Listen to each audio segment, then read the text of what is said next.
team socket to me. I'm Christine. I'm Andrew. I'm Kat. So let's get to it.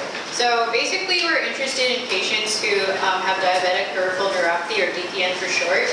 And basically patients with DPN have lowered sensory perception in their extremities, such as like their feet or their lower legs. And basically this lack of sensation causes ulceration in the extremities and can even lead to amputation. And the annual costs of DPN are quite high, it can be up to $10.9 billion, and it also affects a significant number of people. In 2010, about 73,000 lower limb amputations were performed in people with diabetes. To get a better idea of the problem area, we conducted an empathy interview, and some takeaways included that our user was an amputee and his amputated limb had undergone significant volume loss, which caused poor fit with the prosthetic socket, and it caused it to be very loose. And to kind of counteract this, he decided to use socks, like remove or add socks to make the fit better. But the problem is that he tends to err on the side of fewer socks due to the fact that he has limited sensation in his extremities. And so the poor fit causes the limb to hit the bottom of the prosthetic socket, which can result in skin irritation and breakdown.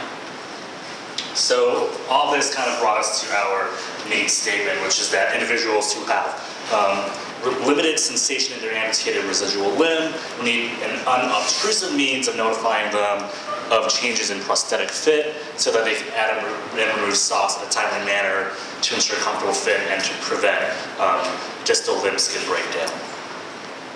So before we kind of dove into prototyping, we wanted to assess what the market looks like, and we kind of assessed the different products by cost and by patient impact. We divided this into kind of 4 regions: high cost, low impact, low cost, low impact, high cost, high impact, and low cost, high impact. And as you can see here, there are really 3 standout solutions on the market, and all of them are either low impact and high cost, or high impact, high cost. So we really want to work within this space where it is low cost and high impact.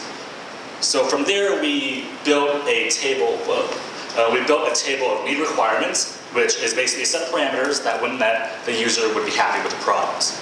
We have 5 categories, which I guess the font color changed. 5 categories, which is invasiveness, notification modality, sensing resolution, detection robustness, and cost. So we really want our device to be minimally invasive, doesn't really disrupt the fit when the patient is using it.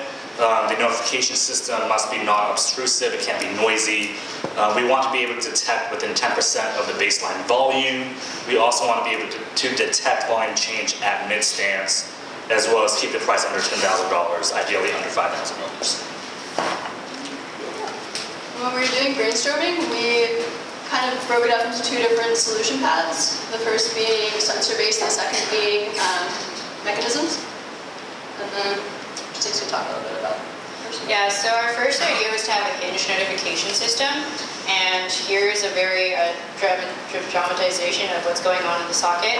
So basically, when there's a good fit, the limb is kind of more spread out, and the force of the limb on the hinges is more evenly distributed, so the hinges in the socket stay up. And whereas like if you have a volume loss, then there's a bad fit, and now the force is all centered on the edge of the hinges, causing the hinges to drop down. And basically it's centered around the idea that if we can have a circuit which senses whether the hinges are up or down, and when the circuit is complete, the notification is sent. This is when the hinges are up. And then if the hinges drop down, then the circuit is broken and a notification is sent to the user saying, hey, you need to add a sock. Yeah, so this is our preliminary prototype of the hinge. We use basically a gigantic paper clip that acts kind of as a hinge. There's copper tape that secures the wire, and then when you close it, when you put a limb in there to close it, you complete the circuit, and that lights up an LED, which is kind of our first iteration notification system, which we'll later iterate on. In terms of mechanical systems, we started off thinking that we wanted to take the system out of the socket, because the whole issue here is that we're trying to make a good fit, and if we're putting it inside of it, that kind of defeats the purpose there. However, it's incredibly rigid, and even trying to cut slits into it, we just kind of realized that we're probably not going to be able to work with that. This was kind of an original prototype to have a color change aspect, and also to have it fall as it flexed with the socket. So moving forward, we were looking at this idea of having some sort of a spring where it is attached to a pin, and when force is pushed against it, the pin pops further out. And this would sit inside of the wall of the prosthesis to be less obtrusive. And so when the limb has a better fit, it's going to push against that mechanism and poke the pin out of the other side, and that could then push like a tactile switch to alert the user. And then here, this is a more realistic prototype what that looks like. Put force on it, pops out. You can also do it with some sort of more like a contact hinge. Next steps. Yeah, so our next steps are to really create more prototypes of different concepts, to just test them out and see which one works best. We're also going to keep on reiterating our current prototypes and our current concepts and develop a testing plan to validate them.